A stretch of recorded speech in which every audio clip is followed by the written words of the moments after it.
তুমি মুসাফির মানুষ, আমার জন্য একটু দোয়া করো যেন রব্বুল আলামিন আমাকে কারণ টিমের ভাঙ্গা ঘর, পানির ছিটা পরে পরে রাত্রিবেলা আমরা ঘুমাইতেও পারি না, এমন গরিব সমাজে আছে না? নাই, সামর্থ্য নাই একটা বাড়ি করবে।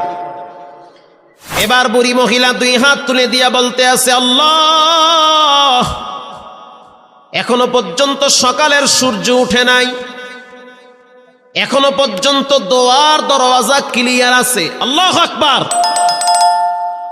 আমি একজন বুড়ি মহিলা, জানি আমি দুর্বল, তুমি তো মোটেও দুর্বল না, অতএব তুমি আমার দোয়াটা কবুল করে নাও, এই সবজিওয়ালার জন্য ভালো একটা বাড়ি করার তৌফিক দান করো।